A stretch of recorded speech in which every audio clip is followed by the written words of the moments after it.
Welcome back to Hope to Success. I'm Ariana, and today we're going to be going over SAT exam tips and test taking strategies. Let's get started. How are you doing today? Good. How about you? I'm good too. I'm really glad you're here and to be helping you. So, when exactly is your SAT test? I believe it's in the month of October. I'm not sure what date, but it's in the month of October. Okay, so tell me what it looks like for you when you study. What do you normally do? So usually I take notes. That seems to help me the most. Highlighting and stuff like that helps. Okay, so you do have a good foundation. So first, I do want to give you a study routine.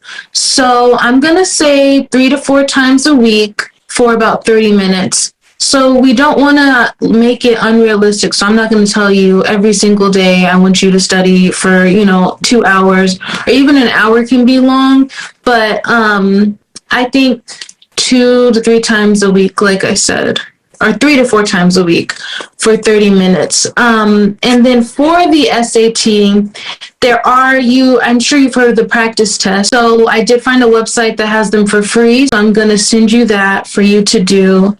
And it's the math and the reading. I'm going to suggest doing flashcards for math to be successful because you want to memorize the formulas because that's obviously, how you get the problems. The main thing I want to talk about is just your mental state because it's so important. You can study all day long, but if you don't have a good mindset or just like a mental state, the test can be hard and challenging, but if your mind just isn't there and you're not like, I can do this, it's just going to make everything harder. So how do you feel when you're taking a test? Are you easily distracted? Are you afraid of failing? What is usually going through your mind? I usually get easily distracted. It's like the tiny things around me just distract me. Right. So, yeah. So before your exam and when you're just studying, I want you to just exercise your mindset. So when you begin taking your exams, I want you to be aware of your mental dialogue. How are you guiding yourself through getting these answers? So of course, when taking the exam, your goal is to get the correct answer. But to do that, I believe it's important to guide yourself to success in your mind. When you begin studying, I want you to start paying attention to your inner dialogue and just how are you coaching yourself through each of the questions to, find the correct answer.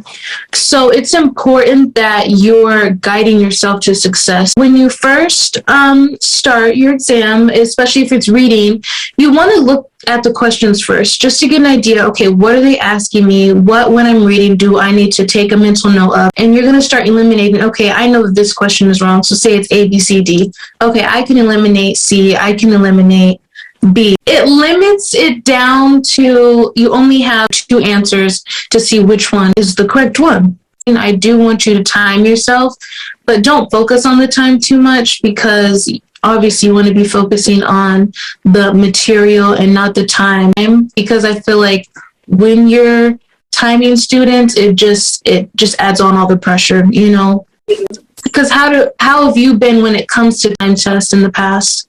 Usually I end up having to rush towards the end of the test. Yeah. So after you look over your answers, like I told you, and you eliminate the answers, if you feel like you get stuck on one question, I want you to just mark it and then just keep moving on because, again, your time. So you don't want to start overthinking and slow yourself down. So when you do that, oftentimes, as you keep going, when you answer one question, a lot of times it'll help you answer other questions, if that makes sense. So I definitely want you to make sure that you're, not overthinking anything. And I do want to tell you that these tests don't define you or your knowledge at all. Oftentimes, I feel like these test people, they make things overcomplicated. And even teachers, it's like, this test is the biggest test of your life. It may be, but at the end of the day, years down the road, the test is not going to matter.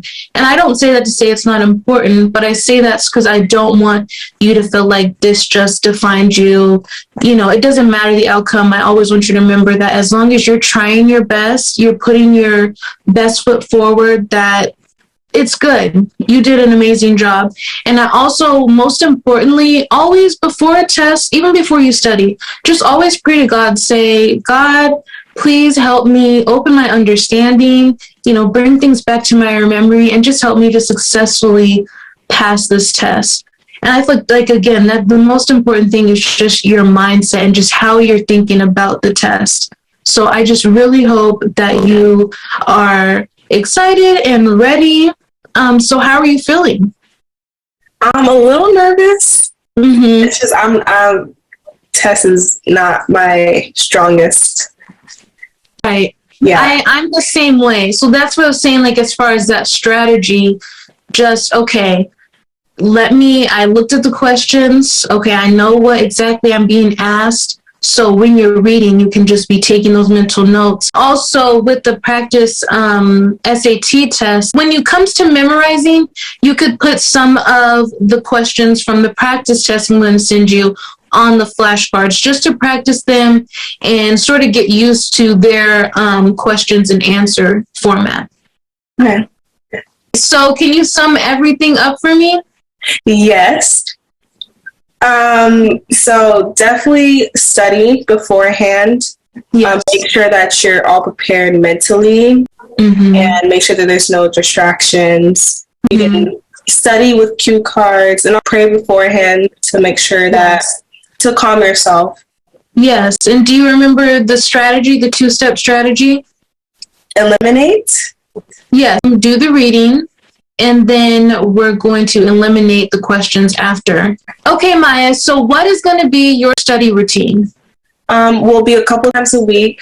Yes. About 30 minutes a day. Okay, yes, perfect. Just because we don't want you to get overwhelmed and we want to make it realistic. So, Maya, you're going to do very well, and I'm very excited for you. I'm here to help you with anything you need, and I'm going to check in with you in a few weeks just to make sure that you're still on track and everything's working out well.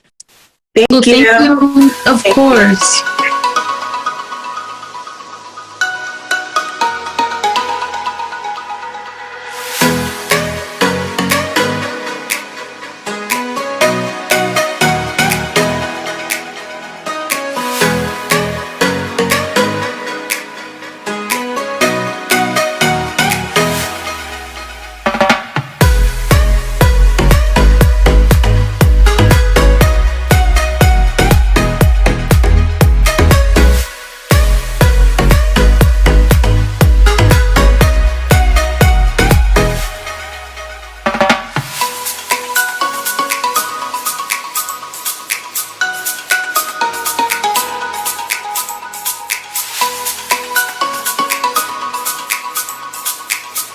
Road to Success will offer diverse academic resources that will soon be revealed. What you have seen so far is only a few of what we have to offer, such as scheduling and study tips. It will be a non-profit program committed to guiding students to academic growth, preparation, and achievement.